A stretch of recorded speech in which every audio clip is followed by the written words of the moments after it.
guys, sama kayo sa amin. Natin tayo ngayon ng Honda Brio Club Philippines event, Freedom Run. Team place namin sa kilometer 23. Sana makarating tayo doon ng safe. Medyo malayo yung panggagalingan natin. Pero ayos lang naman. Enjoyin lang natin tong araw na to. Tagal ko na din kasi guys hindi nakakaten sa event ng HBCP. And guys, pa-exit na rin tayo. Medyo malapit naman na to. Saktong-sakto lang din yung oras na dating natin. Dito na tayo guys. Pila yung dami siguro nandun. Pila. Guys, nandito na tayo.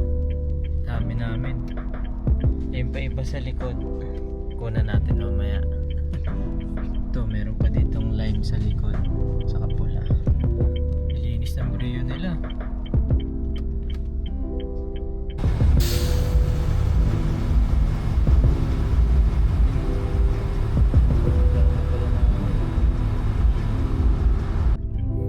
Wait na lang tayo guys ng kung saan kami pupunta next. Alam ko breakfast run sa Clark. Guys, katabi na namin yung Yaris kanina. Dito rin pala destination yan. Pag-park na tayo, antayin na natin yung iba. Umuulan ng Subaru dito. May run din ata sila. Maganda.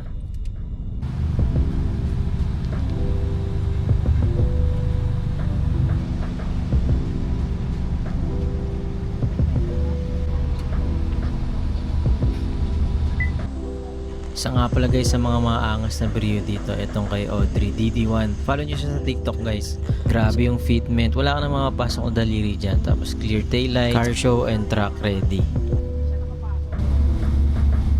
Pagka may malalim na lubak. And guys, meeting na kami dito, briefing para hindi tayo pakalat-kalat sa kalsada. And then syempre prayers na rin para maging maganda yung event and safe yung lahat. Let's go na.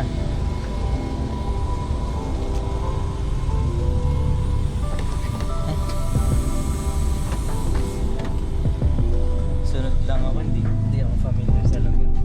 Doon pa rin naman sa Bay.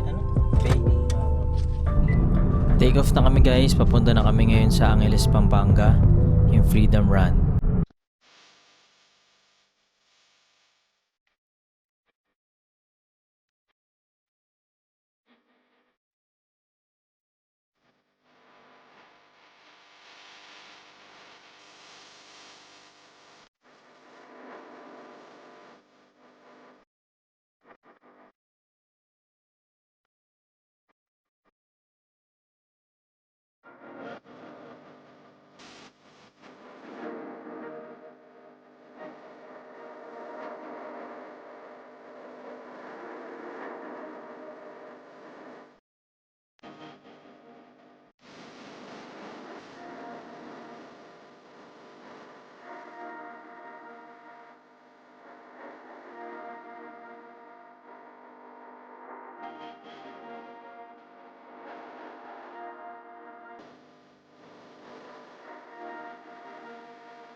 Traffic dito guys.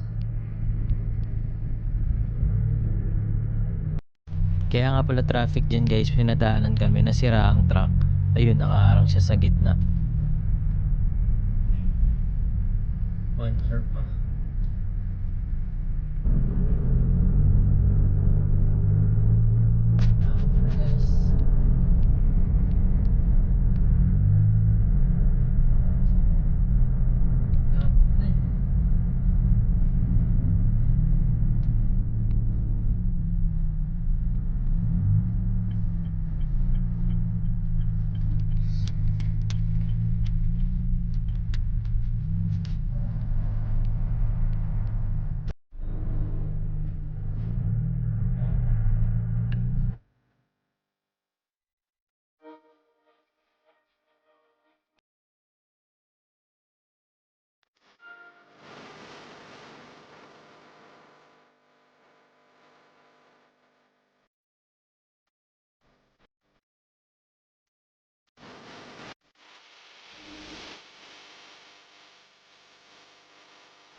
So yun guys, pack up na.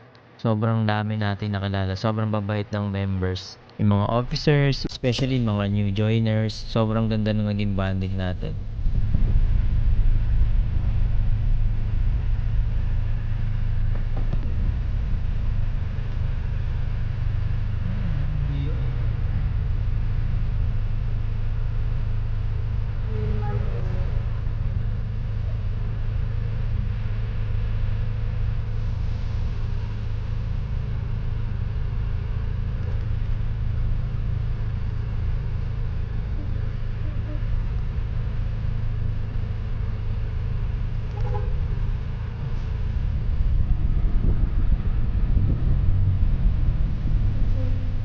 So yun guys, tapos na yung event natin, Independence Run ng HBCP. Sobrang saya guys, kahit na medyo na traffic kanina sa NLEX. Tapos nung malinis na, sobrang ganda ng convoy namin. Bawal kami basta-basta umaalis sa linya, syempre para hindi tayo makaistorbo sa ibang motorista. Actually dati pa ako gustong umattend sa event, nagkakataon lang na may lakad tayo. So ngayon, every time na wala tayong lakad, attend tayo. Kay President Chanel, sobrang daling kausap, kaya sobrang ganda lang nung naging event. Kahit na run lang siya, hindi siya totaling car show ganon. Kung hindi pa kayo member guys, magpa-member na kayo ng HBCP. Sobrang swabe lang ng group na yon. Maraming event and maraming paraffle yan, automatic. Kasi Honda yan eh, marami tayong nakukuhang sponsors. So guys, sinamahan tayo ni Mrs. sa dito sa meet namin sa Angeles, Pampanga. So sulitin na natin, dito kami ngayon sa Clark ata to eh. Papunta na kami dun sa may kainan, sa may bandang mga aling lusing. Limutan ko tawag dun, parang halo-halo na yun dun guys. May mga kape, lahat, merienda, lunch. Date muna kami. Habang tinatahak nga namin guys tong kalsada nito pa uwi, papunta na sana kami na NLEX. Nakita namin tong bridge na to. Sobrang ganda nito, napapanood ko siya lagi sa mga content creators dito sa bandang Pampanga. So ngayon, binalikan namin siya, nag-U-turn kami. Doon lang to banda sa may roundabout eh. Ang tawag pala dito guys is Mabalacan Bridge. Sobrang ganda niya. Sobrang hindi pang karaniwan sa mata. Kaya naman, di na namin sinayang yung pagkakataon na madaanan siya.